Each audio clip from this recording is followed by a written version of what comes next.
like to welcome you all to this, the final of Huddersfield Art Gallery Woven Hub talks. We certainly haven't the quality certainly hasn't deteriorated as the show's gone on, because this is going to be an absolutely great panel. I don't want to talk too much, I'll let them do all the talking, because I'm sure they will.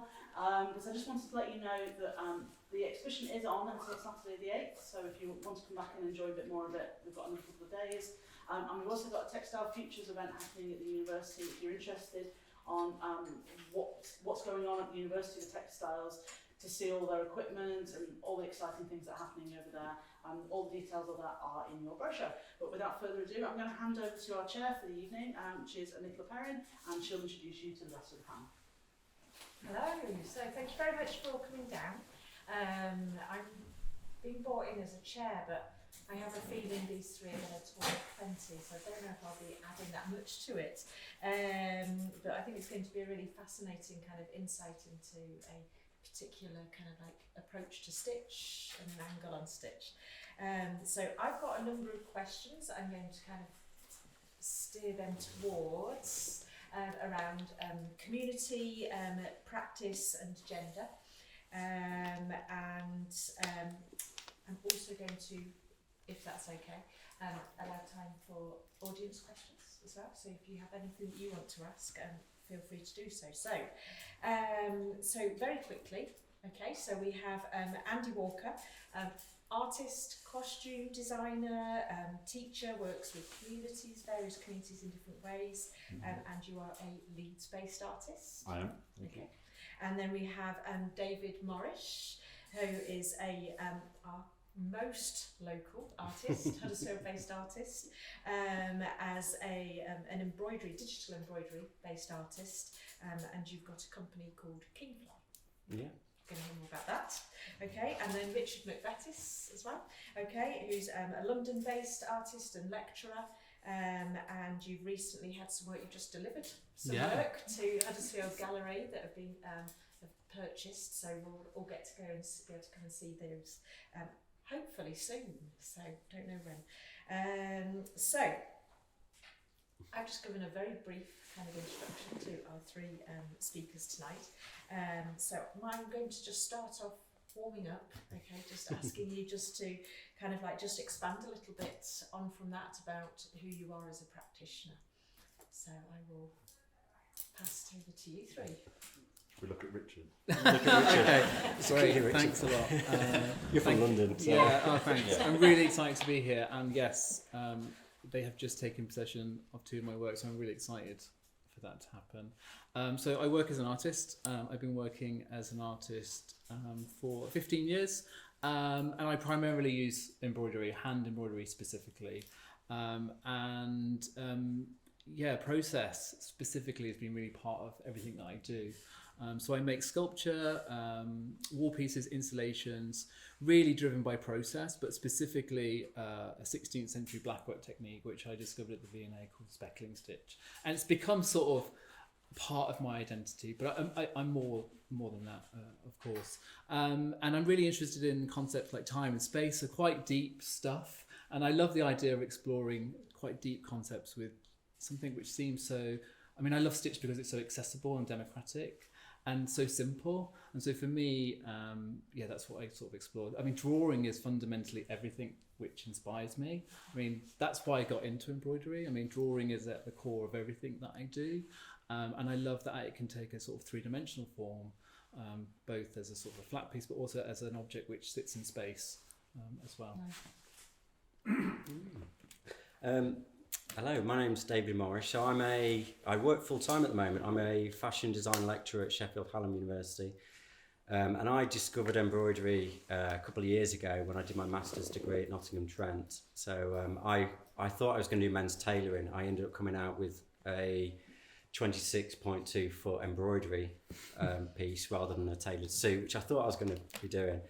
But I've been building a digital embroidery portfolio over the last couple of years, and it's gone from pretty much nothing to working with celebrities, being on TV, signing a book deal and having work exhibited all over the UK and Germany. So it's gone from nothing to an extreme. Recently, I've been given a scholarship by the Queen Elizabeth Scholarship Trust. So I'm going to be learning hand embroidery with this World School of Needlework and some leading names in the embroidery world. The idea is that I'm going to attempt to combine digital and hand embroidery to create really tactile 3D qualities in my work, to see how that hybrid works. But yeah, I create pieces of art, but also for interiors and fashion. So I have done pieces for Le Phil, who was on RuPaul's Drag Race, and people like Danny Minogue, but then I've also created art pieces for wall displays as well. So I'm trying to see where I can take it at the moment. So I don't have a fixed agenda. I just kind of see what's next on the horizon. Good. Yeah. So historically I've worked a lot using garments, and probably more within fashion and menswear, and then kind of, which also then started straddling costume. So half the week now I do mental health support work for a HIV charity in Leeds, and then the other half of the week is more my freelance work. So some of that, I've just finished do a lot of work with the Northern School of Contemporary Dance. Last year I did a really amazing project with the Yorkshire Sculpture Park with their On Queer Grind exhibition, where I did a quilt that was predominantly made by collecting stories from people, that I then did machine embroidery onto it to kind of capture that. And then again, it seems like there's this kind of storytelling and community element to my work. So for the 40th year anniversary of HIV, we did a kind of community project quilt, which is, and we ended it with 2 quilts, people celebrating what we have now in terms of treatment for HIV, and they are both at the Thackeray Medical Museum. So that's kind of, collecting stories seems to be the direction my work is very nicely going in at the moment. 3 very diverse practices and approaches to stitch. Nice.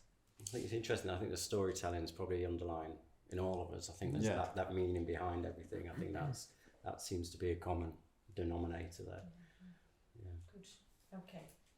So are we all right with the introductions? Yes, fabulous. Okay, so I think I'm quite interested in, given the nature of the exhibition we're in, which is essentially about community, I would like to hear what your particular take is on community, how you might engage with it, or how you kind of understand it and recognise the role of community within your practice or wider within textiles in general. Shall I start? I mean, I would say that I'm not necessarily doing what Andy's doing, where he's really engaging with communities, but I never really thought that teaching would be such a through line in my work, and I see it as an integral part of my practice now. I didn't when I started.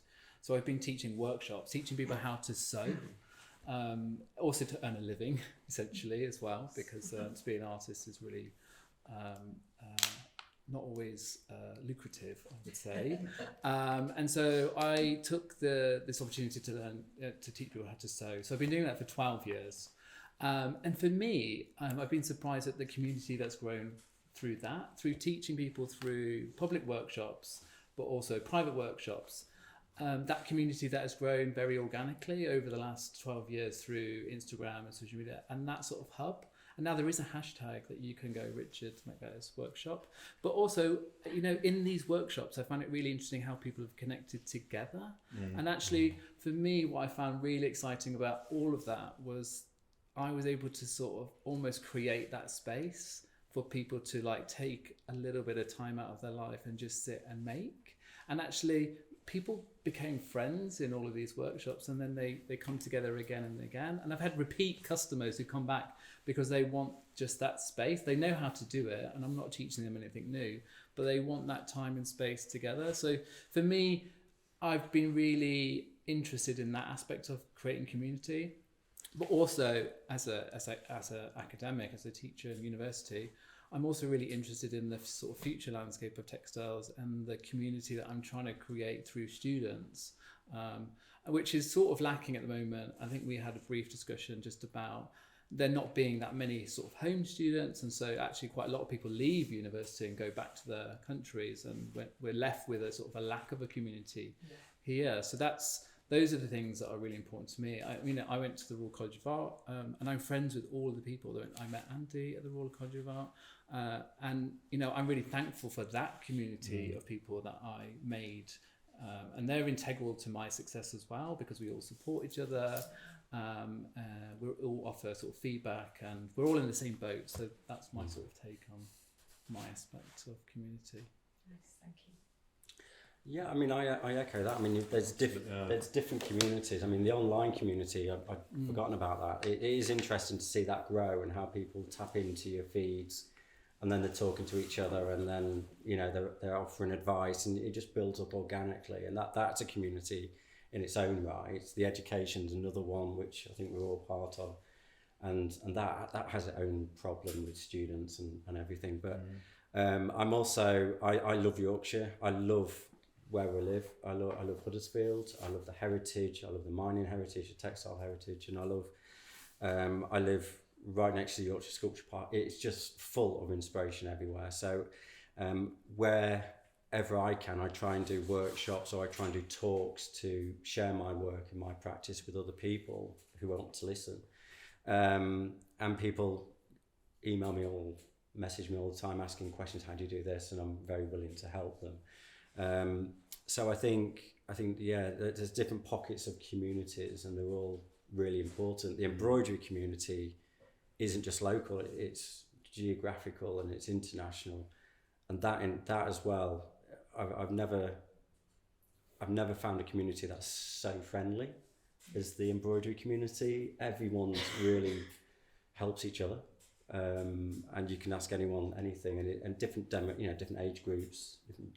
Mainly female, but I'm on a mission, and so's my friend over there, to try and get more men into sewing, and encourage more students into kind of sewing and things like that. So yeah, but I think community is really important, but it's in different kind of pockets. Yeah, I like how they all interlink, and it's for me sometimes when I've done like some of the community quilts, it's when you're sat around a piece of fabric. And then when you're whether you're making individual squares or people making individual squares that are going to form a whole unit. And like when we did the quilt that's in the Thackeray Museum, which was looking at the kind of anniversary of HIV, and sometimes that was often done with communities of people who lived with HIV or who'd worked within HIV health services. So there was all the stories that were shared over that piece of fabric and the stitches. So as well as teaching some people to stitch, you're also hearing sometimes quite traumatic stories. But then it became this very cathartic thing for them to make, which historically one of the people who kind of was inspirational or took inspiration from the AIDS Memorial quilts for the COVID quilts, referenced the AIDS Memorial quilts, and they were often used or were made with people's garments, kind of who'd passed. So then it helped people kind of process their grief, kind of thing. So I just love sitting around hearing people's stories, and I always feel very honoured with the stuff people shared with me. I mean, I had some amazing stories shared with me when I did the quilt at the Sculpture Park last year. And then it's the legacies from those. I had a message on Instagram from a woman, and she said her mum had died in March, and she was going through her mum's Instagram account, which is something we're probably all going to start doing further down the line. And her mum had a post of when she'd given me a story, and she does her story in the quilt. So, well, if she's given me the story, then yeah, it's going to be in there. So I found got mum's name and found her story and sent her a picture of that. But that was, you just make something and you think, you kind of forget about it, but it's kind of touching people, isn't it? And I think the process of making in all of our sort of interactions with the community is possibly more important than, say, the final result. I think people are there just to, all the people that I teach, I say that because everybody knows how, these people that come to classes, they know how to sew. I do get an occasional novice, but most of the people are just really eager to sort of sit and talk and chat. So there's this idea of bringing people together, also different sorts of people. So I usually in a workshop, I will get people to go around and introduce themselves. So, I'll have a lawyer next to a doctor, next to, a housewife next to, and then some of the housewives are always a bit like, oh no, really? And I'm like, no, that's an amazing job. You're doing this. So I get a variety of different people all coming together to sort of have a conversation, and actually sometimes quite politically opposing people as well. And actually it's really disarming, to make together. Like this, people tell you stuff, like going to their head, people tell you stuff that you don't really necessarily want to know at a sewing table. Like it's really like, there's too much information sometimes. Yeah. So I love that sort of decide. It's like walking next to someone. It becomes a sort of therapy, and it's easier to say stuff out loud when you're doing something with your hands. Well, especially with the hand stitching, it's got a certain rhythm, hasn't it? Yeah. That you can't go fast. It's very. I know when I did the sculpture block quilt, and there was the machine embroidery elements to that as well, which is a different kind of rhythm again. And I guess with yours and the kind of It's hypnotic. Yeah. It makes you escape. yeah, there's a And rhythm to it, isn't Yeah, there? absolutely. I mean, I did a project with the Sheffield branch of the Embroiderers Guild, and they had about 30 women there, all working on their own project, very much a social community in a church hall. But interestingly, I did a project with them where I asked for 20 volunteers to work on one project with me, and suddenly it was interesting that some of the ladies actually said thank you. They felt for the first time they were part of that embroidery community. Even though they were turning up and working on their own project, they still didn't feel they had enough to talk to with the other people.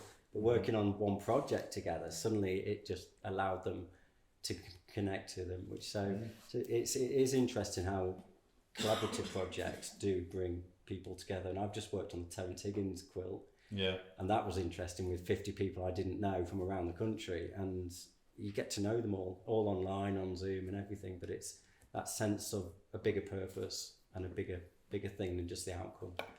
So yeah, it's more worthwhile. Yeah, I think there's something about the tactility of fabrics. Yeah.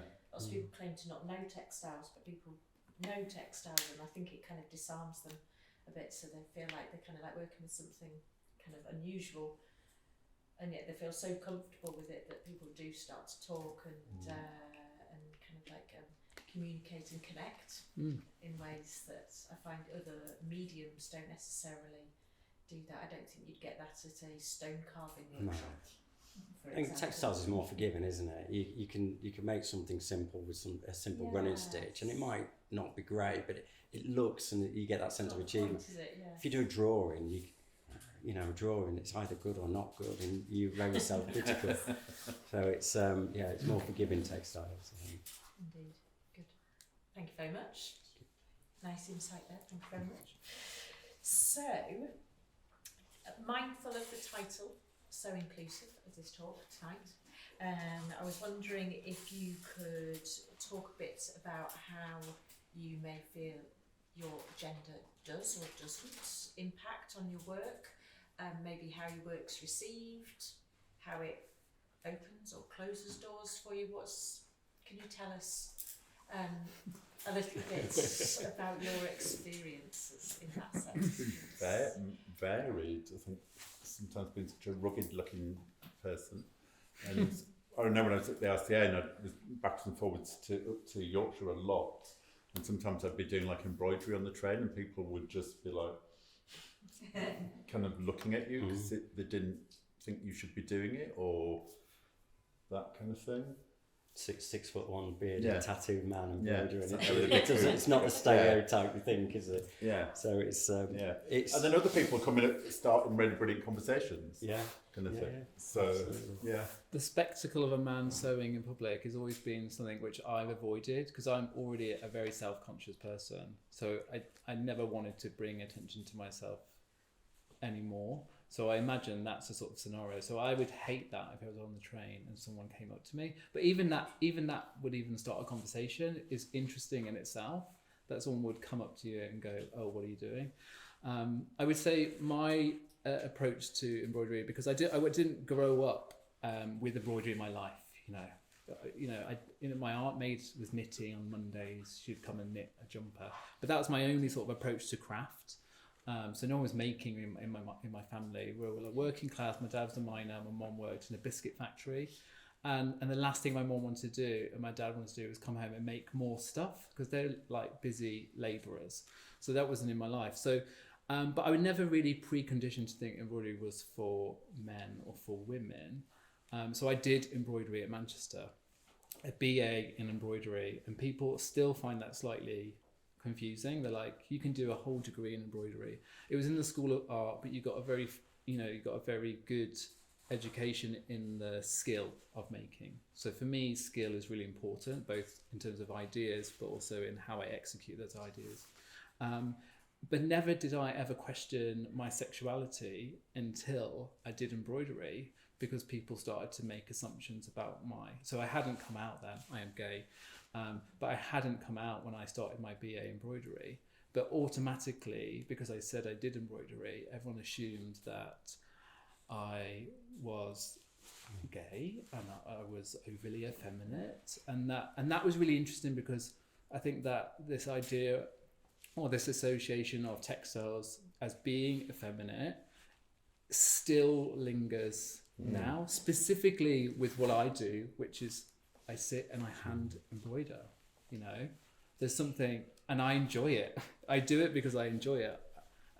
And so that still sort of follows me around a little bit, and I'm kind of a bit I'm sort of tiresome of the conversation, because I'm hoping that we can move on between this sort of very binary conversation around textiles. And I would say that quite often it's in sometimes my benefit, of course, because there are less men in textiles, although the crowd here today is really showing up, because it's like, I feel like it feels like a very good balance. But, you know, as you were saying, quite often there are no men in the audience. And so we do stand out.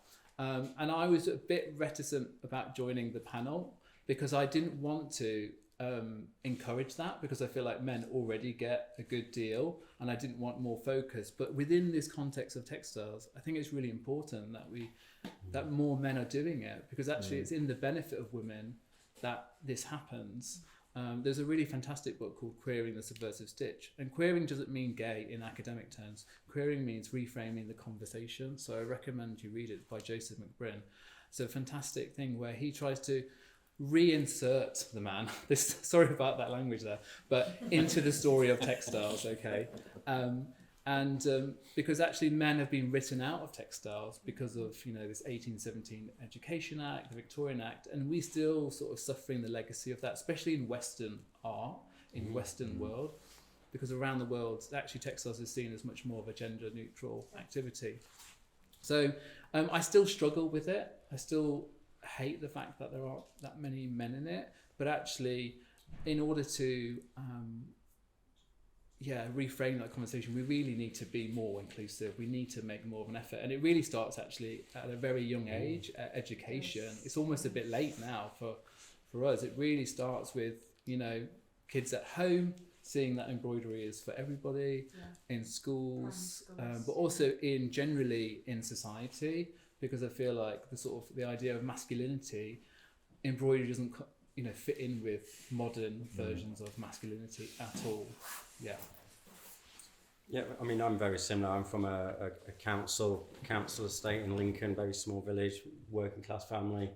I knew I wanted to do fashion when I was in my teens, but I knew particularly my dad wouldn't be too happy with that. But even at school, it was a C comprehensive. It was one of those where bullying was rife. I mean, you didn't want to put a target on your back. So no male did textiles. One or two might have done cooking, and they have become chefs, but you just stayed away from the textiles, and no one did it. And I go into schools now as an academic. I go into A levels, I go into GCSE. I don't see any boys in the textile courses, and I see very few boys actually doing art, but textiles none. And it's still the same kind of pattern emerging. But I would never have done textiles. I wanted to, but I never would have done, because I would have been putting a target on my back essentially. And at that time, I mean, I'm not gay. I mean, my wife thought I was when we first met me, but everyone does when I'm doing fashion. They think, oh, he's gay. Yeah. And it bothered me. It did bother me as a teenager and 20s. It really bothered me. And now I'm in my 40s. I'm like, I really don't care. I'm happy doing what I'm doing, and I'm willing to share what I do and encourage others to do it. And before COVID, I was talking to a primary school in Sheffield about doing a project with their GCSE students, where it's taking, before they pick their options, and it was doing an art project where the outcome was embroidery, but the starting point was graffiti, and it was breaking that whole, this is not what I thought the process or embroidery was, just to really kind of get through to them that, oh, it's not what you think it is. So embroidery's got this image anyway to break down in its own right, but then the male and female thing as well on top of that. But it is a very hard one to break. But yeah, it does have stereotypes, but as you get older, you learn to kind of ignore them. Care less, yeah. You just think, you know what, life's too short. Yeah. But no, probably like you and people assuming because I'm queer that's why I like textiles or I like fashion. And it's like, I like textiles and fashion because that's what Andy likes. It's nothing to do with what I do in my bed or what my gender is or any of that. So I do get bored of that kind of conversation or that kind of, oh, thought you were kind of, so they know me better than me kind of thing, which I had all the way through, through school, I think. Yeah. And probably like you, school was you thought it was progressive because it did cookery and sewing up until third year, but nobody did it past third year. Yeah, and it was always textiles for a purpose. So when I learned textiles at school, it was like to make something, make a pencil case. It wasn't just to sit. Whereas I feel like I would do something really different. I sit and I sew on the sofa. I sit there and I make, because I'm sort of engrossed in that sort of process. So the function for me is, of course, a piece of art, but it's the process which I really sort of enjoy. And I would say, someone told me, oh, you make very male work. And I was like, what does that even mean? But then, because I don't deal with any, I don't make gay work either. I just happen to be a man who's sewing and I'm gay. That's it. I'm not trying to make but within the history of sort of textile art, there are people who are really dealing with that, who are using textiles as a form of expressing queerness, which is not me. So I'm not gay enough. Like, I don't make, my work's not gay enough, but then I don't make work which is like embroidery enough or male. I'm like, stop trying to put me in I'm making little boxes, but don't try and put me in a little box at all. So it's like an ongoing thing. But I thought, can I share something with you? Because we spoke about this and I wrote it down because I love the embroidery world and it's so welcoming. And I think maybe that's part of why I really liked it, because I always found like everything was very aggressive, and at school was like, everyone was like rough. And I just wanted like just a quiet, and I just sort of gravitated towards a more friendly environment. And sometimes it really is. Not always. And I would say that actually sometimes women aren't very nice to me because I am a male in textiles. And I thought maybe I'd just read some of the comments that I get thrown at me. So some of the things are, this is from a blog post written all about me. It's noticeable that the way very few modern textile artists who male seem to command cult status, despite there being plenty of women textiles artists out there producing work that is just as skillful and original. These artists produce interesting, skilled work, but they seem to occupy a curiously elevated position of a man in a woman's world. And for me, that sort of stuff needs to stop, I think, because so textiles is a women's world. That continues to imply the narrative that textiles is for women. And so it's not doing anybody favors, I think, within that. I think that's enough. There are plenty more, but that's just some of the comments that I sort of get thrown my way. And I think, actually, I'm not the man you should be shouting at here. I think there are other more important people to be shouting all that stuff towards. But I understand that, within fine art, the world that I'm sort of in, that women have never really been taken seriously, especially textile art. So I get that. So, but it's a really complicated situation, but I don't think that sort of comment or those sort of comments or that sort of support is really helping change that narrative. As a woman who works with textiles, I find it infuriating that people assume, oh well, so you're an artist, oh of course you use textiles because you're a woman, and it just drives me absolutely nuts. So I think the more we can kind of like widen the conversation and stop this kind of like binary kind of like association of so many things, I think the better. But I don't know how we can do that. But I would hope that having talks like this continues the kind of like the conversations that people have been trying to have for hundreds of years around kind of what we are allowed to do and what we aren't allowed to do, and having access. And I think more generally as well, going beyond just gender, is also a situation of like global majority. There's very few people working here who are global majority people at all. Socioeconomic factors as well. All these sort of things, they really affect the diversity of textiles. So actually when I do go to sort of big talks and there are 150 people, I might be the only man there, but I'm also it's all white people. And it's all people who can afford to do things. So when I'm doing workshops, generally it's those people who can afford to do the workshops. So it's all not all rosy, right, at these places where we're creating community. And actually events like this and people creating sort of more local events, that's really important. So the community refugee groups, people working with women in that way who are from global majority countries.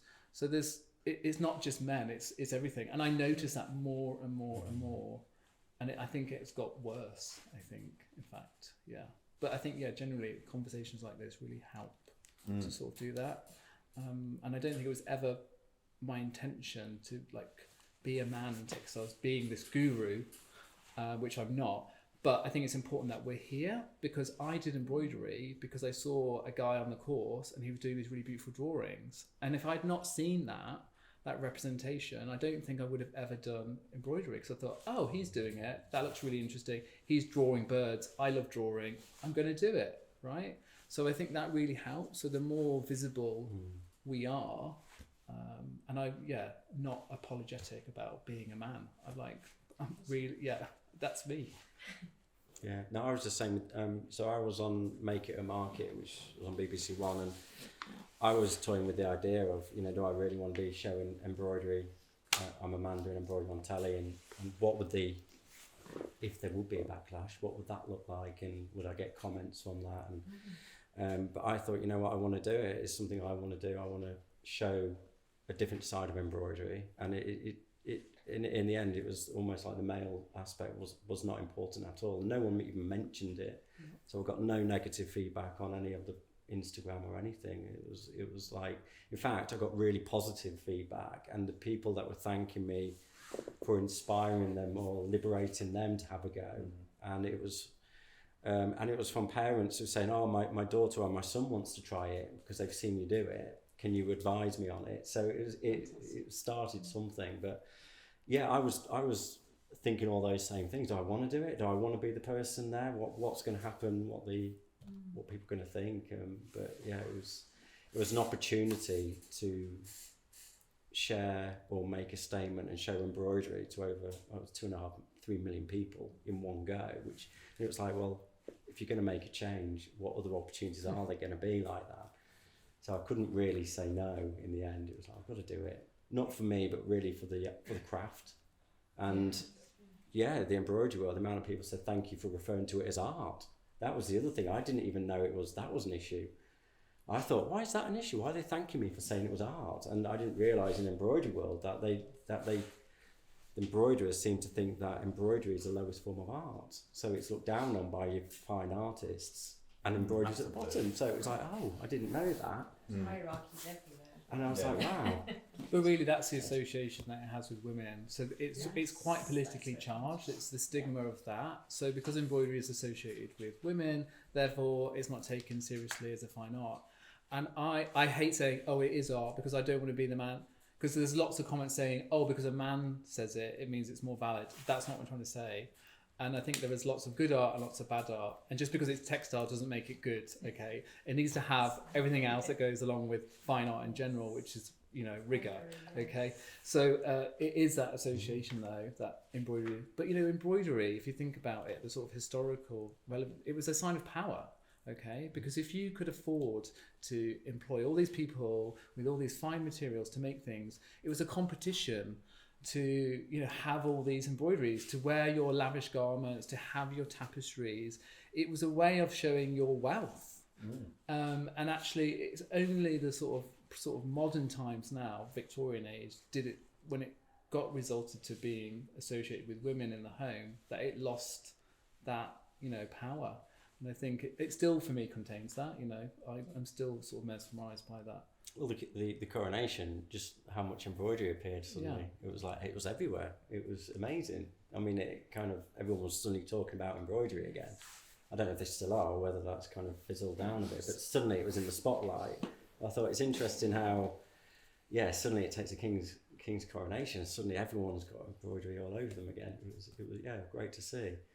But it is that status thing, but digital is a bit different. So because digital embroidery, people associate with football tops and school uniforms and logos, so instantly you've got this stereotype of it's quick, it's cheap, and it's very easy to do, and the machine does it. So you've got to break that image of digital embroidery to show that actually it can be creative and an art form. And I think even though hand embroidery is seen as more of a fine art than digital, I think it's got a long way to go before anyone considers that as a fine art. I think that's got a long. It's how it's used, isn't it? It's how it's Like used. The same as hand embroidery, it's all. Yeah. I think so, and I think a lot of people don't understand digital, but they automatically assume it's the machine's done it. So there's you have no. to digitise it all first. Yeah, I did have someone come round and they said, "Oh, the machine does it all," and I said, "Well, go and press that button and see what happens." And nothing happened. There you go. Doesn't then, does it? No. We're like, "Oh, you've got to get your artwork and digitise it." Well, what's that then? Oh, it's just wow. It's just And that's magic. quite challenging. That is incredibly challenging, and that is an art. Well, in fact, digitising, I'd say, is an art in its own right. Yeah. I've tried it once, and I'm totally in admiration for you for spending all that time on the computer drawing those stitches. I mean, come on. Yeah. Mine needed lots of correction from the technician. You get that wrong, your artworks. But then, as you're embroidering, I say I'm a creative digital embroiderer, so I digitise it, but then I manipulate the machine as it's happening. So I'm, in a sense, painting so I'm responding to what's appearing. Mm-hmm. So although I've digitised it, I don't see that as the outcome. I don't know what the outcome is until it's actually happened. So I can't repeat everything identical the same again, unless I actually deliberately create something like this top that can be reproduced. Yeah. So I have different approaches to the machine, but it's I don't think for a long time that'll be seen as a fine art. I think people still not understand it. So you've got that whole embroidery, then the digital embroidery stereotype to break down. So it's still hard to make a living from digital embroidery unless you've got the big kit, which is cost a lot of money or whatever, or the space and the knowledge and all of that. But it's hard. It's very hard. Mm. So do you reject the idea of it being design then? Embroidery. Yes. I do some that I don't. Again, that's something I battle with. What design and art? I see them both as one thing. So I've designed this, but the way I've designed this top, the amount of fills on that and techniques on that, it's not what you would normally see from this type of thing. It's got loads of different fills in there, and for me that's art. The digitising bit was art, but I designed it. So it kind of sits in both camps really. So I try not to separate design and art. I think the way I work isn't always the same way, and the process can be very creative, hands-on, experimental. It can be photography, it can be collage, it can be drawing, it can, and then it goes into digitising, and then I'm manipulating. So it's art, but I'm designing at the same time. So they're both together for me. Yeah. Thank you very much. Okay, we finished with that one. Yeah, finished that. That's Yeah. quite a big one. Rolling on. Yeah, rolling yeah. on, rolling on. Okay. Draw a So line how are we under doing that. for time? Okay, so I was wondering, on a very practical note, let's kind of like bring it back down again, okay, or up, whichever way, across. Can you tell us a little bit about your training in textiles? You've all kind of intimated how you kind of came to textiles, but can you tell us a bit more about that training and your first connections with it? Yeah. So my degree was in fashion and clothing. So, and within that, I was always interested in kind of surface and did some kind of very low level kind of embroidery within that. And then my MA was in textiles, where I kind of discovered this whole wealth of new machinery. Like there's a machine called the Irish that was used for the Irish folk dancing costumes, which is kind of really freehand. You can do amazing kind of drawings with it. So I did a lot of work on that. But then again, that's very based on equipment you've got in a college environment, and then you leave and then you haven't got it. so I've done a lot with freehand embroidery on a sewing machine. So it's kind of just developed on a needs basis of what I'm working on at that moment in time. I studied fashion design, a degree as well, so another fashion. So fashion design degree. But looking back on my degree, my fashion was very textile based. I loved creating my own textiles. I created out of paint and latex, and really it wasn't bought fabrics necessarily from the shop. I was buying fabrics, but then latex and not burying it and doing weird things with the fabrics. Textile approach. And then I discovered embroidery in about 2008. I was living in Eastern Europe on the Russian border in about 6 foot of snow, -18. And I needed something to do. And I saw this embroidery machine on eBay, like you do. And I bought it on eBay, and I got my mum to post it to Latvia. And Read a book, watch TV. It was all Russian. I was like, you don't want to watch Russian TV. Oh, it's violent. But anyway, I got this embroidery machine, then realised I needed software, so I had to wait for that to arrive. And then I literally sat in this wooden building in the middle of nowhere, surrounded by snow, teaching myself digital embroidery on a programme that I now know was absolutely awful. And I made the most rubbish things, but eventually they got better. But I did it as a hobby pastime. And it wasn't until 2018 when I decided to do a master's that I rediscovered embroidery again, and then pushed it further than I ever have done. And I was fortunate to win the Hand and Lock, the Wilcom Award for digital embroidery, and that changed my direction because it was going down a men's tailoring route, and then it just changed. And I thought, you know what, there's something here, I absolutely love it, I'm going to keep doing this. And so very much self-taught, and then lots of YouTubes and lots of ringing my friend Pete up, who knows everything about the software, late night, why is it doing this? Oh, what are you doing that for? Those kind of questions. And why are you using that thread? Oh, Pete. So it's very much a self-taught process, really. And I sort of talked about it a little bit before, but I went to Manchester, so I did embroidery at Manchester, and I did an art foundation in Stafford, so I grew up in the Midlands. But I love drawing, so as I said, that everything that I really do was about sort of drawing, and I was trying to find. I was sort of lost a little bit, and also I was trying to discover myself, and I thought Manchester feels like a really good city to find myself, and also I happened to have this degree, and it really was a chance encounter. So even though I did art foundation, I really wanted to be a graphic designer or an architect, I learned how to spell the word architect when I was 7 because I was desperate. And my work, I would say, is quite architectural. So I'm sort of a little bit, on the way, and many architects like my work. But I studied embroidery because I was really interested in learning a skill. Like I wanted to find a medium in which I could communicate effectively. So for me, it was really integral that I learned something like that. And hand embroidery didn't appeal to me until really the end of the first year. And it was that trip to the V&A where I saw these beautiful old sort of samplers. So if you go to the V&A, which I think they've taken all the samplers out now, which is really depressing. Yeah. But the piece that inspired me is called The Shepherd's Bus, and it was made in the 16th century. and on it had this stitch called speckle stitch. And I was drawing in the same way, rendering. So I really love rendering. So I'm very graphic design, drawing interiors with a black pen, and I just saw those similarities straight away. So my first piece I made with black stitch on like a hideous fabric, really bad, was like a fossil from Manchester Museum. So I went to the Manchester Museum and I drew fossils with black stitch. So that was really the start of my obsession with this.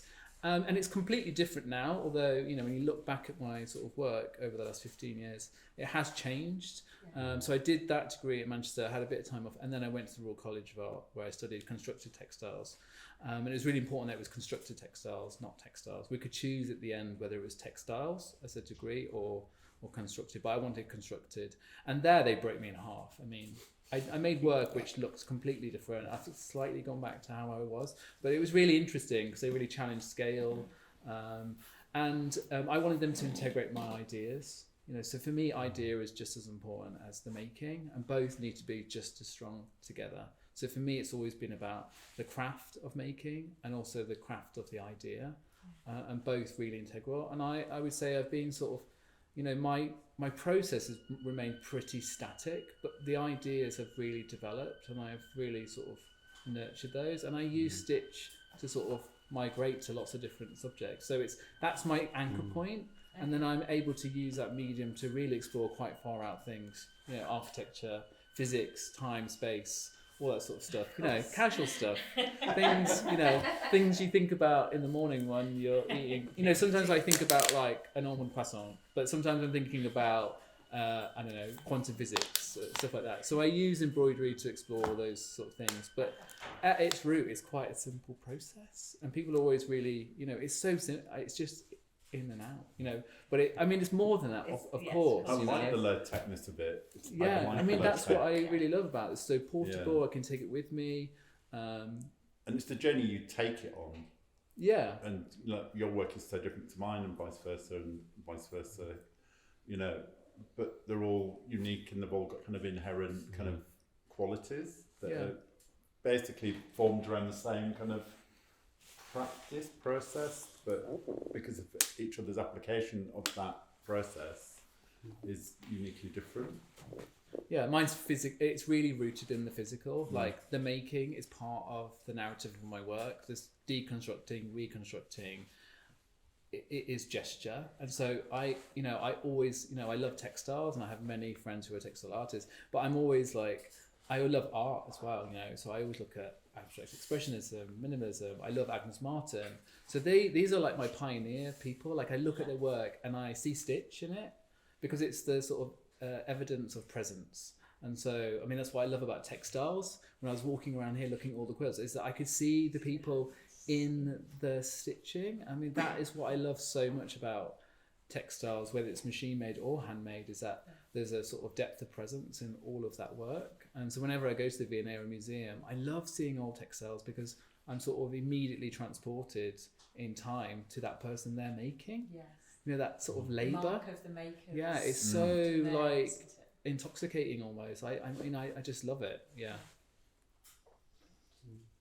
I love it though. If I get a bit of dinner on something I'm doing and I just leave it. It's all part of the story. Or if I stab myself and there's a bit of blood. Oh yeah, I mustn't like that. I just a bit of blood. You know, yeah, it feels when you cut yourself and it's on there, it makes it feel a bit more personal to you because you've got a bit of you on the fabric. Yeah, it's intentional. All the efforts can be seen. Yeah, I meant to do that. Of course you did. So I would like to, so Richard, you've mentioned about drawing being kind of the hearts. How do all three of you feel about what's the kind of role that do you recognise drawing has in your practices? It did. I mean, for me, I'm very open to the starting point or what the starting point is, or whether the machine's the output or the end point as well. So it's just, for me, it's a tool. It doesn't have to be the last part of the process. So sometimes I take my embroidery and it goes, you know, it might rhinestone it or pyrography or go into another discipline. Drawing, initially I started doing a lot of layers, a lot of tracing papers, a lot of collage. I tend to work with photographs, I can work with images. Recently I've discovered things like AI and augmented realities and things like that, which has taken it into a totally different realm altogether. So I'm very open into the approach of what I do. I'm not, I know I've met some embroiderers that I have to draw it out first. I'll project something, or I'll do an animation, or I can watch someone move or dance. It doesn't really matter what the starting point is for me. Drawing I see as another approach. It's not something I feel I have to draw it. But yeah, I have met people who do feel they have to draw it, but that's their process. It doesn't hold that strength to me. But at the moment, AI is absolutely really fascinating, and then the augmented reality and taking it into moving is something that I'm really kind of keen to see what happens there. So yeah, that's. But then maybe that's the digital bit that I love the technology side of I it. don't know, when you talk about when you're actually doing embroidery at the machine and you're getting it to change things and you're adjusting things according, Yeah, that yeah. feels So that's to me like that's the way very, you talked about drawing, yeah. that feels like that's your Yeah, version but then of translation. but I'll try different threads or reactive threads, or that then change it totally altogether. Yes. Or I might leave underlayers on when they shouldn't be visible, or trail threads when they should be cut off. And Sounds like drawing to it me. is, Sounds it like is, drawing. yeah, Definitely sounds like drawing to me. it's drawing, but not with a pencil. Yeah, and not an paper. HB pencil. Yes. It's still very responsive and Yes. very organic. And then I'll take it and say, well, actually, what if you animate it after that and take it in a different, what does it become then? So it becomes something else. And then since I had a car crash not long ago and I created a piece for therapy, so now my mind's very much about, okay, how can embroidery help with therapy, and how can it help with mindfulness? And so suddenly the art therapy and all the spirituality of stuff has become really important. And I've noticed my work's changed since the accident, and it does have more meaning and a lot more stained glass windows, all that kind of, when you're faced with something, and I generally thought my life was going to end in this car crash, it suddenly changes and you go through all this therapy, suddenly you're a different person. And I'm not surprised my work's changed, but it has evolved. Yeah. So I am doing things like with the AIDS quilt or with Louise Gardner. So I'm doing things to help other people in my work, which and include other people in it, which is something where before it's very much I did it because I wanted to do it and it was me. Now it's what else could it be, and how could it have more impact? So it's a little bit different. I'm still trying to figure it out. I'm still the accident. I'm just over it, but not quite fully over it. So I'm back to where I was when I started my masters, like finding who you are again, because it was such a traumatic experience. It's like, oh, who are you now? And that's weird when you're 40 odd years old and you think, well, I knew who I was. This has happened and it's changed this. Who am I now? And so art. Then it was embroidery that got me through that. So it was such an important thing for me. So art as therapy is really important. I think when we're talking about going back to schools, I mean, I teach, and a lot of students, unfortunately, come in with a lot of mental health issues. But then when you look at the schooling system and they're not promoting arts as much as academia, then they're wondering why students are coming through with mental health issues. And then they say, well, I'll do some art. It's like, well, you're doing art for therapy, but why don't you do art further back so it's not seen as therapy? It's helping you find who you are. Part of every day. Yeah, and it is frustrating. I get frustrated by the whole education system with art, particularly in textile. What does the school art education? Kind of, I'm not meant to say the word, but my relationship with drawing was, they stopped me doing art at third year, so then I left school at 16. So I did my foundation when I was 31. And I just I can't draw. And it was because I'd never kind of explored my style of drawing. And I think people get fixated, we've got to make that chair look like this kind of photographic image, and it's not, our drawing is like your signature, it's unique to you. And once I kind of discovered that journey with my drawing, it became something I enjoyed, and I've actually now taught it all over Europe. So, and it's part of my work. And then when I did the quilt last year, I was collecting stories, and I wanted people to make drawings for me, but I didn't want them to. I thought if the paper's on top of the table, then I'll just get all these cats and dogs that I don't want. So if I put the paper under the table, it removes this level of control away. So I got all these kind of really beautiful kind of drawings that were kind of more abstract, which I then copied onto fabric and then machine embroidered. So it was then kind of these different processes of retelling stories in a way. So they changed slightly because of the complexity of the marks, and then the difference in the drawing with your hand and then drawing with a machine and something in a hoop, kind of different gestural movements. And like I'm telling a story now, and if you'll all go home and say, I went to this talk tonight and he said this and he said that, but that's your rendition of the story of the evening. So it will be different to my experience of this evening.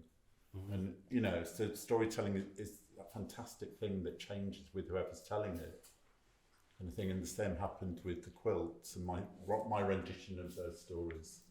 Yeah, it's sort of an interpretation, isn't Yeah. it? Yeah, you sort of goes through your hand, through your eyes, and out through your hand, and it becomes something completely different. Quite often if I'm working, I do these sort of light abstracts, and it's never really about copying something. It's really about experiencing what I'm seeing and then translating that into my form. And I think stitch, especially hand embroidery, is really a handwriting. And I love like laying out, work at the end of a session of hand embroidery, and everyone's just got something completely different, and that's because we're all different people and we all bring something new to it. And I love that aspect. For me, that's drawing in all its forms, and even the back of an embroidery is even more exciting because it's this sort of unconscious aspect of it. That it's so integral to the front. The front is so tidy or considered. But then the back is the sort of the unconscious and the sort of the history of the mark, which you don't necessarily get with a traditional drawing of pencil and paper. You can't see where you've been before. But for me, when I'm, sometimes I position my work so it's in the middle of a room so you can orbit it and you can see the front and the back, because the back is the unconscious, it's the mess, the messiness that's sort of inside us. So as a conceptual framework, I love that as drawing as well. Yeah. Nice. Do you find that drawing, however you kind of like engage with it, does it change the way? Does it have any impact on the kind of like the future textiles that may develop from it? I definitely in terms of the way I work, which is I make tiny dots repeatedly, thousands of them. They have they change, and even if you look at I started a piece of work last year in June. It's still not finished. It's this big. This is why I struggle to live generally, because it's slow, right? I make slow work, but that it's important to me that it's slow because not many people have patience. Embroidery teaches you patience, okay? Especially in a world which is very click, click, click, fast, scroll, scroll, scroll. Watch 2 minutes of the Netflix film and turn it off because you're bored. Embroidery. I've just gone a little bit in a different direction here. But for me, if you look at the marks I was making, 20 years ago, they're very different to the marks I'm making now. So for me, they do record something, and it is that it's very subtle in my case. These very subtle gestures.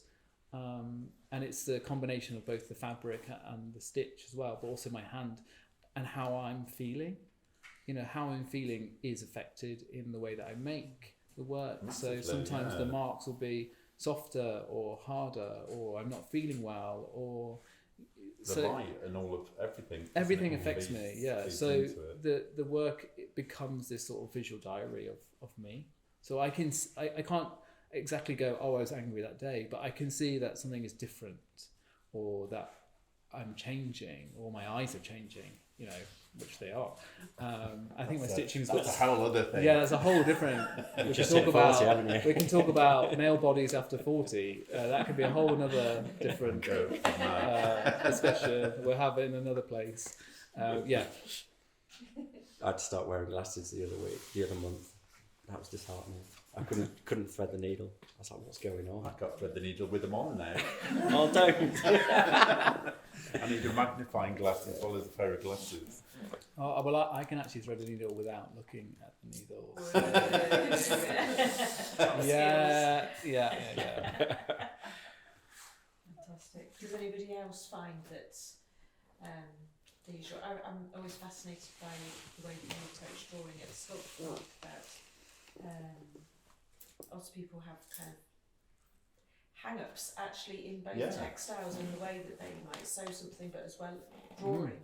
Yeah. It's one of those big hang-ups that often come over from school years where we're all told It's not good you enough. should be a lorry driver, Nicola, because you've got no other skills going. Yeah, well, I was told I should seek a career in hairdressing and care because that was the only thing that I was suitable for. With I didn't get a CSE at school, going to a rough old secondary modern, and so and here we are now. Here we are now, yeah. So your approach was like the way it was that removing a level of control, and I think yes. we talked about this as well. And I think when I was sat at the sculpture park for 3 months last summer, and then you can reflect on what you're doing, this kind of process of people sharing stories, and it made me kind of realise that lots of my work has elements where I remove a level of control from it, which is kind of weird because we're all stuck, and it's actually I'm really controlling of how my work is. But I was removing this level of control, and I remember being, I don't know, 7 or 8, and I was getting really badly bullied at school for being gay. I didn't know what gay was. I didn't even know what homosexual was. I didn't know what puff was. I didn't know what queer was. But I was getting all the shit for it. And so I was really, really angry that there was all this stuff happening to me that I had no control over. And I was thinking, oh God, I wonder if there's this kind of connection with what happened to me growing up, and then the processes that I like within my work, which are all about removing this level of control, kind of thing, but being really controlling at the same time. So quite contrary. It is lots of my work is that putting a piece of paper underneath the desk so that you cannot. I know that I'm drawing, but I cannot determine necessarily the output of what I'm drawing. And there will be other marks inherent within that which I absolutely adore, kind of thing. That's why I adored the quilt I did last year, was just that kind of number of marks. And sometimes the relief with people when you took that level of control That's out. what I was wondering if that's Yes, that there was if it was just a scribble under the desk, then it was because it was under the desk and they had no control of how it looked. So the reason for it. Lots of people like they were relieved that was what was going to happen. Yeah. I think I stitch because I want control. I make work because I desire a certain control. So I make objects and things because, I retreat into making work generally in art because I feel like this is the only thing that I can sort of control in my life. So beyond this object that I'm making, this stitch, actually everything else is out of my control. And as a control freak, that's really hard to deal with. So, and as a slightly obsessive person, that's really hard. So making work for me is a way of sort of channeling that sort of control in it. And actually the piece of work that I've delivered to Huddersfield Art Gallery is a small piece called Permutations. And I made it as 12 objects set with very prescriptive rules, because I like rules because then they allow certain freedom. So again, I like the rule, but then I love the freedom that it sets me free. So I made 12 cubes, and they're really small, and I stitched for increments of 1 hour, 2 hours, 3 hours, all up to 12. So I had 12 cubes, and I hated it. So, and I stitched all the cubes together, and then what I did is I took the cubes apart and then put them back together as a flat piece. And again, so for me, in a lot of my work, it's about sort of having control, but within set boundaries. Like I love a rule. I'm such a rule person. But rules make us feel safe. Yeah, and it's the security of that. Yeah, and maybe that's why I'm still sort of stitching black dots on white fabric, because there's something really like I know there's something like comforting about that sort of control. Yeah. I mean, I've never really thought about that really, but the way I work is so sporadic. It's 1 minute I'm controlling it, the next minute I'm not controlling it. But I've also got this machine that I've programmed, which I've controlled. And then the next minute, the machine does whatever the hell it wants to do as soon as you walk away. And you're like, what have you just done? and then I'm leaving it thinking, actually, I really like what you've just done. How did you know? And it might be that I've actually left something too near the hoop, and the hoop's not fully gone over, and I've misaligned it, or the wrong needle, or the thread, or whatever it is. But then the next minute I'm looking, thinking, I really like that error, but I'm going to keep that because that's better than what I was going to do. But then the next minute I'm thinking, how can I recreate that then? So I'm let it be, do it what it wants to do. It was an error, but then I'm trying to deliberately create the error, so that I'm going back. So it's always this kind of to and fro in. It's like one minute I'm in control, but I don't want to be in control. And I think it's down to maybe subconsciously as well, part of this idea that the machine does all the work, and I want to break that, and it's me putting me in it. So allowing it to make errors, and by doing things that outside of the programming is putting me back in it. And it's I always think of William Morris, and it's that kind of anti-industrialization, but it's that kind of putting the soul into the work. So and that's why I do hate logos on embroidered logos on stuff. It's like I always feel it's. I can't buy anything with an embroidered logo on it. I always feel it's got no soul in it, and that's what it is. So, and I always think, well, that's why. No I offense can't. against anyone who might have an I know. embroidery. I'm not looking I'm at totally the audience. thinking, My son with his England football top on. My personal thing, another foible of mine. It's how you wear. It's how you wear it. You wear it with soul. I think. Where it is soul. Soul into it. But I think I'm just conscious of it, that people might think it's soulless. So I'm trying to put the artist back in it when a machine's done it, but you programmed it, but you came from an abstract. It's all it's a battle all We the time. torture ourselves. Yeah. You can wind you up. Validity. Yeah, Absolutely. I mean, it happens with. I mean, Every- this is a constant struggle with anyone who's creative. It's like the severe doubt that you have. Justification Yeah, of what you do and Yeah. the choices you make. Oh yeah. That imposter syndrome. That's. Yeah, massively. It's a biggie. Okay, thank you. Right, where are we at? So, Have we put everyone to sleep yet? I haven't heard any stories. I'm too engaged in what you're all saying. So I was just wondering if we've got any questions from our audience. Oh, gosh. Any thoughts? May I? I'm really pleased to be here and to listen to you all. It's just an observation from what I'm doing. I studied textiles back in the 80s, and I read The Subversive Stitch, and I've just got it out again, you know, just to read it and see how my journey has been in the textile industry. So Richard, what was the book you mentioned earlier? So actually, that book called "Queering the Subversive Stitch" is written in response to Rosalind Parker's. That's right? That's her name. Yeah. Because she wrote that in 1984, right? I think. Yeah. So he wrote it last year in response to that, because actually, and then she did a re-edition of it where she talked about Jamie Chalmers, and she was questioning why there was a need for man embroidery, because he's got a whole section on his website called Man Broidery. So she was I think she was quite dismissive of that. But basically, in that book, she doesn't talk about men at all, really, I think. And so he wanted to basically I'm not going to say that word again, but, you know, reposition men back into, because men have always made textiles, okay?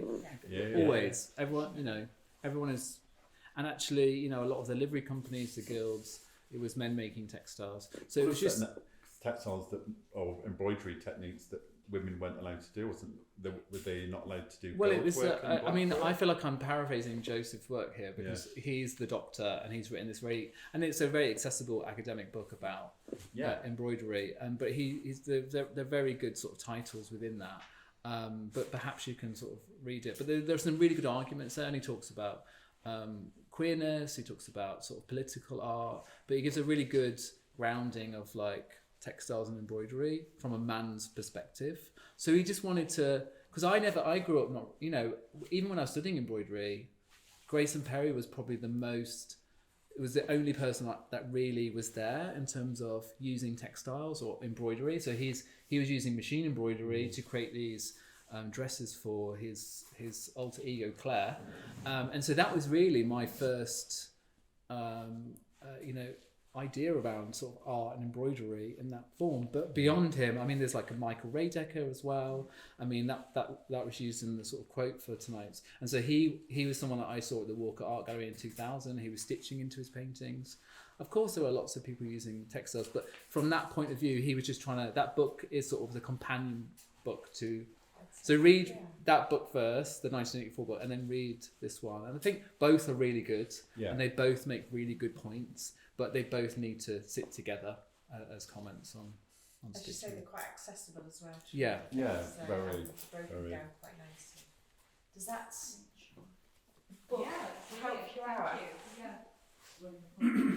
I think it will really add to your kind of like your conversation and understanding about textiles with both books together. Yeah. Yeah, thank you. Anybody else got any questions or thoughts or observations?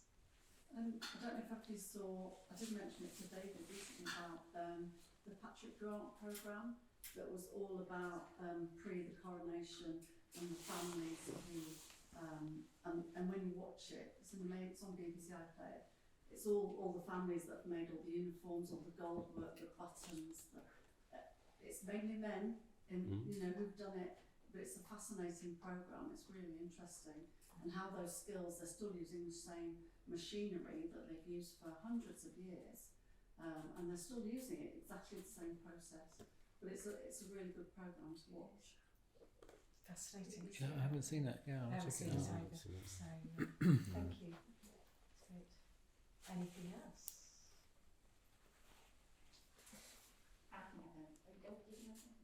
I'm just scratching. I think it's really interesting. So I come from a contemporary art background and galleries, and it's an education within galleries. So you've obviously got the gallery education, art education being problematic, engaging with contemporary practice, and the schooling that is constantly kind of pulling this out of the curriculum as one thing that's quite difficult to fight for. And then when I kind of moved into the world of developing a festival for textiles, it's really interesting that kind of conversation about art education and craft education and textiles education, and how I suppose they're the same problems but kind of different conversations almost. And I think it comes back to some of the skill aspect of things that you're talking about. The fact that, within craft education, it feels like there needs to be so much skill.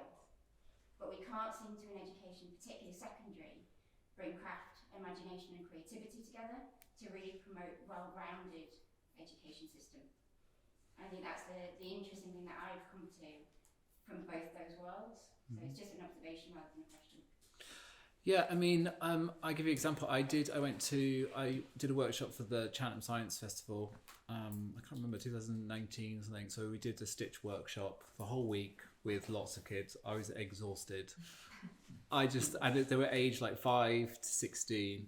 And actually, they had an hour at my table, which was not long enough, and I had to reevaluate what I was going to give them. I'd planned this amazing thing for them to do, and I was like, okay, we're just going to do running stitch, and we're going to stitch like helix, and we're going to whip it, and we're going to do a double helix DNA session, okay? And it was amazing how many children wanted to have a go, but how many boys and girls wanted to have a go as well, because they just wanted to make. And it was also really interesting, as the kids got older, how many of them didn't have the dexterity to even hold a needle, hold a thread. And the weekend was a public open day, so it was packed, the tent, it was hot, everyone was stitching, there's like robotics here, weaving here, clay here. And then the parents would come in and they would leave their girls at my table and they would take the boys to the room. And this, I thought, we're at the Cheltenham Science Festival. I thought this meant to be elevated, highbrow people. Wrong. So people were like, why are you here? This is embroidery. And I was like, they didn't really understand the point of what they were learning. And I was trying to explain to them that it was more than just embroidery, what they were doing. They were learning the weight of something with their hands. They were learning how to hold material. Like, we live in a material world, to quote a very famous pop star, and she was right. Okay, and actually, even though lots of things are very ethereal, it's still grounded through material things. And actually, especially within science and engineering and all these STEM subjects, actually we should be teaching creativity and making an understanding of materials, because without that, it's sort of a bit doomed. You know, we need creative thinkers to solve some of our biggest problems. And I think actually just sitting with a pile of materials and playing and having that sort of freedom to fail, you know, freedom to play with materials is really important. And one thing I also happened at that festival as well, it's very enlightening. I did also lock myself in the dark room at the end and just sort of rocked, and I thought, I don't want to do that again. But one of the, some of the people didn't actually speak to me. I had an assistant who was helping me, an ex-head teacher, an older lady, and they directed all the questions to her. So I thought that was also really interesting as well, that they thought that she was in charge of the workshop and not me. Yeah. But I think you're right, like we really just need to, like, all these sort of STEM subjects or STEAM subjects, you know, making is an integral part of creativity, and creativity, you know, I think they're not separate. I think art, craft, creativity, making, they're really important to everything, you know. Yeah, there's a lot of loss, isn't there, of kind of like manual skills. So they're having people who are training to become surgeons, they're bringing embroiderers in to teach them how to actually use their hands and kind of find skills for doing sutures and things like that, aren't they? So just the fact that they aren't able to do that, and you're like, wow, you're a surgeon and you don't know how to use your hands. The best students were the homeschool students, because they had more than 1 hour to spend at the table. So I had 2 girls who were homeschool students, and their mom brought them back the next day, and they sat with me for 2 days and were able to spend time. And so that's the bit as well, which is really interesting, is that they were only given an hour to try embroidery, and it's just not long enough. You know, we don't give people time. Were you about to say something? No, I was just going to say about dexterity. I met a year 7 teacher the other day, and she says that they just don't do enough of it on the curriculum. But she said that the boys are better because they're gaming, and they've got more finger action than the girls. So there you go. So it might be, you know. Yeah. But even just something as I think of as simple, because I use them every day, is just working out how to use a pair of scissors. Yeah. I remember the first time I worked with a youngish group of people, they were older than I would have thought they would need to be able to use a pair of scissors. So there's a severe kind of lack. I had an interesting. I volunteered recently at an event in Sheffield. There was a call out. I had an email in my work emails. Wanted digital embroiderers, and I was like, "This is never seen this. I've got to do it." And it was an outdoor celebratory. What would you call it? It was a Carnival fair. Carnival thing. Anyway, Yeah, there was so there was a marquee, and it had 6 embroidery machines in it, and basically children had signed up to do these workshops, and I volunteered. The person running it was a male who was an ex-art teacher at a secondary school, and now he's their computer IT teacher, and he got frustrated that they were taking arts out of the school. So what he decided to do with his computer programming course, that they would have a creative output. So he decided that with the students will learn computer coding, and then the output will be an embroidery. And it was so interesting that these children who volunteered to sign up to this, it was about 50-50 mix, all of them were absolutely, they were great at the coding, but they were gobsmacked by the machines when they were producing these creative outputs. And he said, I want them to have a creative output rather than just numbers and codes and stuff. And I love the way he managed to combine it. But he was one person. He was like, I don't know anyone else who's done that. It was him who led that, and it was only because he was getting frustrated as an artist that he wanted this output. But I think it's a big problem, and it needs people like that who can see art as not a standalone thing. It can be embedded in everything. And you've got soldiers coming back from the war with PTSD and they're going back to art and sewing. Sewing massively. And it's kind of like, hang on a minute, and I know there's the Fine Cell movement with prisoners and sewing. Yeah. And it's like, well, yeah, you need a lot of time. Who has a lot of time? Prisoners have a lot of time. And suddenly and I was gobsmacked when I saw their work. I'm like, that is The incredible. sleep, that's the sleep project. One Yes. of the ones they did was really. But they use it as a way of, well, it's therapy as well, isn't it? It's recovery. It's a way of controlling their emotions. It's giving them a skill. And I think it's really fascinating that we end up doing it as a solution to a problem, whether it's a soldier with PTSD or whether it's someone who's gone to prison. And it's almost like, hang on a minute, If we can get that in we need it sooner. in before it's a problem. Yes. So it isn't a problem rather than see it as a problem. So I think there are big problems going on within the education system. Time comes into it a lot, doesn't it? It's the two groups you were talking about suddenly, rightly or wrongly so, find themselves with time to be able to actually commit to doing something and realising that by giving it time then something can come out of it, whereas up until that point it's very difficult for people to kind of say, I'll spend 6 months working on a piece which is this big.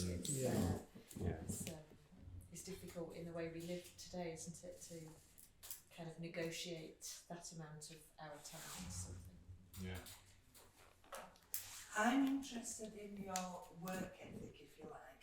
Do you have your breakfast, start work, or do you think, oh, I can't be arsed today, shall I just do this and I might do it later? Or are you quite disciplined? I've got to be with really your day? disciplined, so I have to treat it like a job. Yeah. As so I get within that. If I've got something to do, I might get there at 10. But generally, I can be there at 8 o'clock. I'll be there at 6 o'clock in the mornings. I can wake up really early, but I do treat. You've got to block that time out. Otherwise, you kind of you get distracted and you don't develop it. Or I don't. For me, I don't develop it and stuff. So I need that dedicated time. If this is what I'm focusing on, I'm not going to distract myself with the allotment or this or that or seeing friends. So I try and be. Block the time out. Yeah. I can easily go on diversion time. I can do that. Disciplined. So I'm probably not a good person to ask. Ask my wife. I'm I can lock myself away and work and not eat and not sleep quite easily, and I get immersed in something and I've got to see it through, and I'll go to bed and think about it, and then I have to get up and do it. And so I'm not a great person to ask about that, I'm afraid. I get absorbed in it to the point where I've just got to get it done and see it through. But I did a commission for a fashion designer, and he gave me an unrealistic deadline of like 2 days. And I thought, you know what, I can do that. And I did work 2 days solid, no sleep, and got it done. I did it. Partly because I thought that's a good challenge, but also because I used to do that as a student, and I probably didn't want to feel old. And I thought I could still do that. I can't do that. I can't do all night. Well, I can do early morning. I work better at night. So I work at the university during the day. I can get up really early and do some work, and then go and work at university. I come back, and I will probably spend some evenings playing with my son, football and stuff. And when he's gone to bed, I unfortunately ignore my wife and go and embroider until she drags me off the machine. I could easily get sucked into it and just lose myself in it. But yeah, it's an interesting one. I do sort of work to a sort of set hours. I get up really early. I get up at like 6, and I go to bed quite early. I go to 10. But I do most of my work at night because it's the quietest point of the day where I can sit and make work. So I'm a bit of a sofa worker. I mean, I don't want to do, but I have a studio and I go to the studio, but I also have a job. I would say it's not how I would love it to be, because most of the time I'm worrying about money. I'm being very candid here. I'm worrying about earning a living. So I want to be creative.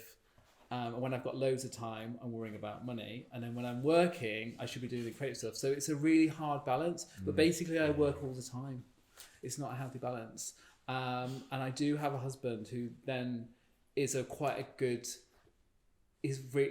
that's my sort of escape. Like he makes me get out of this sort of art bubble, because otherwise I could be like this. I would not eat. I would just be constantly making. But I would say, I'm quite, my most productive time of day is probably, after 6 till 10 p.m. But I'm quite methodical, and it depends when I have a deadline. But I work Monday and Tuesday in a college, at the Royal College. So those dates I have to be at that place. So it makes me maximise my time. And actually, I worked for a very long time in a full-time job in an office, being as a designer for retail.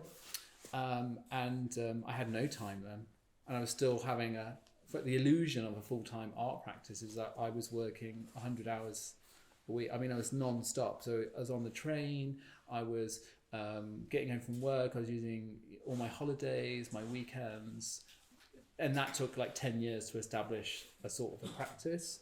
So it's kind of non-stop, but I don't feel like I'm working. Like I think that's the problem. Part of my practice is not really like I'm working, because that's the bit I really enjoy, that's the bit I crave. That's the best bit. All the life admin, that's the bit I hate, and that's the bit I spend most of my time doing, like sorting out like email, marketing, advertising, creative director, head of HR for my, it's just me, so I'm spinning, I'm doing all of that. It's really hard. Like a modern creative has to do it all. All the hats you've got to wear as a freelancer. And then also as a tutor at an institution, it's relentless. And it's like, when do I find... So to be honest, I haven't been that creative in the past 6 months or year, maybe. I haven't really made substantially new work because I don't have that headspace. I don't have the time to sit and think and make that work. Yeah. I think that's why David, he spends all his day with hundreds of students, and it's quite sapping. And then he gets his energy back from doing his embroidery. Yeah. And that's why he locks himself away. Yeah. I think as well, It's a different part of your brain. It's a different part of your brain. I mean, I find teaching is very mentally challenging, and jumping from one student's ideas to helping them, and then you jump into another totally different thing, another one, and you're trying to not give your designs, you're trying to encourage them to find their own. Mentally, it's really tiring. So I get home, I'm exhausted, and then suddenly it comes to 9 o'clock or 9:30 or 10 o'clock, I'm suddenly got this second energy, and then I'll work till like 2 or 3, and it's just, it's my own time. But it's weird. It's not healthy at all. I do end up then having burnout, but it's the only way at the moment. Your batteries so you can go back in and teach again. Yeah, but I kind of, I haven't got the balance right. I haven't got the balance right at all. But likewise, at the end of the day, you need to earn the money to pay the bills. I was going to say, it comes back to like what Richard's talking, being very open about that kind of balancing of how you cost things and how you earn that living. Yeah, it's really hard. Yeah. Portfolio career. Yeah, which is doing lots of jobs, lots of different jobs. I think like an artist would do. I think back then it was not so easy then. I don't think it's as easy. I mean, it's really hard now. Well. Yeah, sometimes doing the most insane amount of hours in 1 week. Yeah, but it's never really been about that for me, and I would have left it a long time ago. I just love making art. I'm so passionate about making it, and it's part of who I am. So, I mean, it's great when you make money from it, but it's not the centre of it at all. Yeah. Does that help? Indeed, yeah. So we gave you a very long answer. That was good. That was really insightful. Thank you. I think David's already started to touch on this already when he was talking about AI and augmented reality and things like that. But what's exciting you now in terms of tools or techniques or ideas? Like where's next and what's exciting to everybody? That's to everybody. When I can retire and just do it all the time. There won't be a state pension.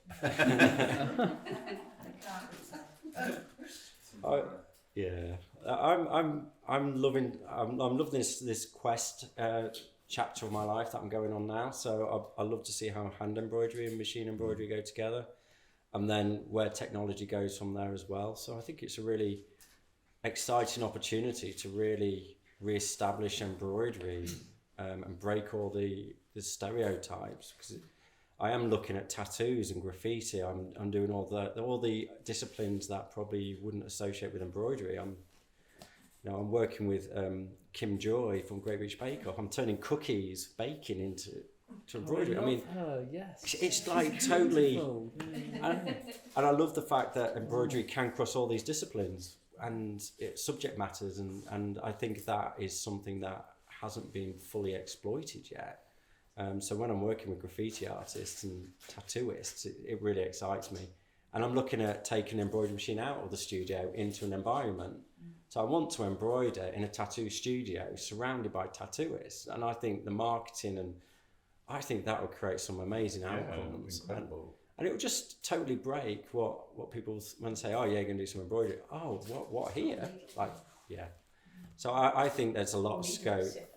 Yeah, it needs that shift, doesn't it? Of environment it happens in. I was embroidering at a farm, Cannon Hall Farm, not long ago, and it's just bonkers. I'm next to the Yorkshire Vet. I'm like, what does happen?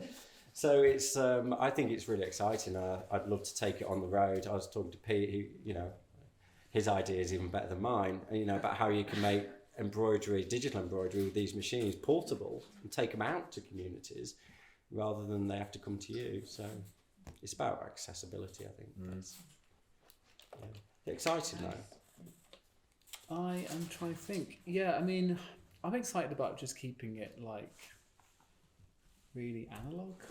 Like I really, like I love technology. Okay, I love my phone, and I love Instagram, and I love tech. But I'm doing what I do, and I don't anticipate me integrating new technology into that. But what I am excited by, because I teach at the Royal College of Art, is that I'm really excited by what students are doing with technology, which I don't think I could ever. I feel like I'm a different generation to that, and they are creating some really interesting ideas, especially with ChatGPT and AI, but also in tandem with that, physical making. There's some really great stuff going on, and the course that I teach on is it's the MA in textiles. It's all about thinking and making. So material is still really central to that, but also with AI, with all of this stuff which is going on in the digital world, it's really exciting stuff, and I get to see it all in that way. So that I'm excited by what they're creating, not necessarily what I'll be doing. I'll be still sat on my sofa, maybe. I'm trying to screen print at the moment, so that's like new for me. I mean, that's quite techy. But I actually don't even own a sewing machine, so don't even have one in my house. Wow. Yeah, I feel like it's blasphemy. You take my studio. And you're going for retirement. Yeah. No, I mean, I love technology and where it can go, but it's not the thing that motivates me. I'm probably more like Richard in the kind of slower, analogy, old school. Yeah. So I do have a sewing machine, and I do like machine embroidery, so that, yeah. Okay, good. If I could embroider with a VR headset on, I probably would. Do a virtual one. I'd just be sat here doing this. But there are some amazing students stitching in VR, and we've had them do that, and they're like taking just very basic hand stitches and creating these whole worlds, which are digital VR, augmented reality, and so I like the direction of that, because I think it builds on the tradition, but it's still heavily influenced by textiles and the past of textiles. So I think I'm not against any of that. I think I'm all for everything. Yeah. Good. Did that answer your question? Yes, I was meaning what you're excited about generally, but just to be talking about tech, that was just Good. It kind of asked one of my last questions actually. So I've got a really, what's the word, selfish question now. So I've been asked to be on a panel about kind of like the changing face or the disappearing face of textiles in education, from primary through to kind of like postgraduate kind of like teaching, and how might we kind of address that and change that? So we've talked about how there's not many boys doing, it's very kind of female centric, isn't it, textiles? So if you were to kind of like put something into the curriculum at any stage, what would be the kind of thing do you think that would attract different people to textiles? I think it's the shift that you were talking about. Yeah, I've already written that one down. She needs more. Talk about that one. I want something really impressive at the panel. Because when I talked to my nieces when they did textiles at school, and they were still making very gendered. They were making like baby carry bags, and it's like I'm not surprised you hate textiles, kind of thing. So I think there's got to be a big shift right across what the output of that textiles is. Yes. I think there's still, from what I see when I go in, there's still a lot of leaves I see, and shells and flowers, and I think that and dried poppy heads. Yeah, and I think they could do something very exciting. But I think it's interesting when you look at like nurseries, when they're encouraged to play and be creative through play and Lego, and interestingly, I've got a book that I'm reading now. It's about finding your identity through Lego, and it's by a professor, and it's like, hang on a minute, we've gone back to playing again as a way of expression. And I think where we've had this big sustainability push through education and at degree level as well. That can still all be embedded in it. Yeah, well, I mean, you've got sustainability coming through, and eventually that they won't talk about that because it'll be a natural thing. Yeah. And EDI now is the big one, and eventually that'll be a natural thing. But I think creativity, needs to be at the heart of it, and I think that needs to come through everything. And I think you can be creative with maths in a visual output way. I think it doesn't have to be a book with numbers on it. I think you could actually really turn it into some creative artists that do maths and they create some amazing. One of the materials you use is, I can't remember, there's that artist and she does like cross stitching into burnt out cars and wheelbarrows and to galvanised fences and things. Yeah. So it's just, I think shift it, just a big shift. I mean, I embroidery into roofing slates, so I enjoyed that kind of mix of kind of. I mean, there are some subjects that go naturally. I mean, with the sciences and the design and technologies, all those are naturally creative. But I think even with maths, and maths could be brilliant. And taking those out, like you said, somebody taking those outputs and putting those outputs into a digital embroidery machine, would be fantastic. And I've seen artists, even with sport, looking at the movement of a shuttlecock in badminton and turn that into an art piece. You could take every subject and have creative outputs from it, and I think schools need to encourage that creative expression, because there are children that aren't academically strong. And what I find annoying is, I mean, my lad's just done his SATs and he's had weeks and weeks of English and maths to the point where, you know what, he loves maths but he probably wouldn't want to do it. But it's interesting that it's kind of like determine the subject, the sets for the other subjects. I'm thinking, so you can determine what sets he's going to be in for all these other subjects because of his maths and English. I'm like, how does that work? How can you do textile for someone who's got maths? I mean, half my students are dyslexic, and give them a ruler, they can't hardly read it, so it's kind of like, how does that work? So I think creativity needs to be, we had a classic one. We went to, it was a family event at Halloween at the school, and it's to raise money for the school, and it's a quiz night, and they had loads of questions, 50, 60 questions in these categories, and they had everything from maths to English, geography, no art and design. And we were in a room surrounded by art that kids had done over the years. The person who was reading the quiz was the art teacher. And we asked him, we said, where's the art subject? And he said, don't get me started. The headmistress didn't think there was a place in the quiz for art. And he said, they didn't know how they could do it. I said, you're projecting images on there and asking us to look at them. I mean, Jesus. But I just thought that was really interesting, how art was just totally removed from that. And even some of the other parents said, where are the art questions? And they weren't there. And it was, so I think it's... I just think that, if creativity and imagination and creative expression was at the heart of everything, like sustainability seems to be in EDI at the moment, I think you'll get some really imaginative outputs out there. And I think children will be able to find themselves easily. And I think it will help with the mental health. I think it will just... You'll be... Multi-purpose, isn't it? Absolutely. Well, foundation was all about problem solving. So whether you're going for a career in art, whether you're going for a career in physics or in the army, I think everybody should do a foundation as a starting point in life. I would say also the bigger thing is that we rely on schools quite heavily, and actually I think we need to give children time.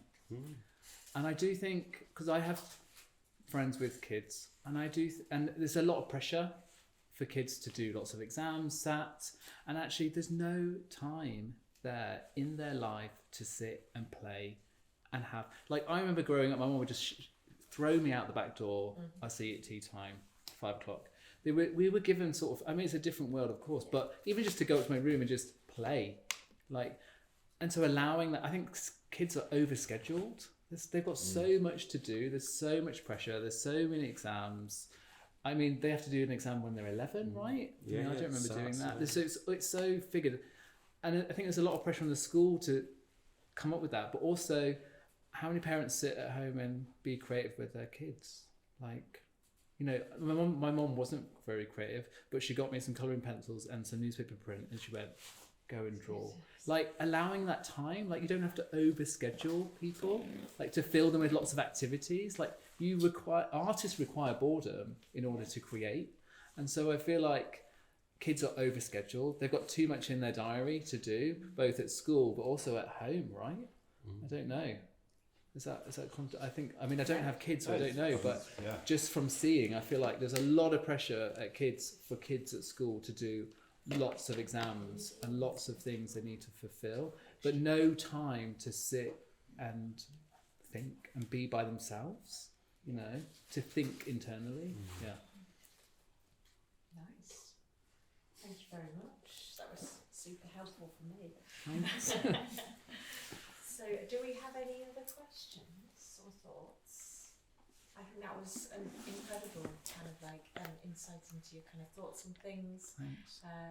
Really appreciated everything you brought to the room and everybody's kind of questions as well. I think that was wonderful. Thank you so much. Thank you. Thank you. Thank you for being here.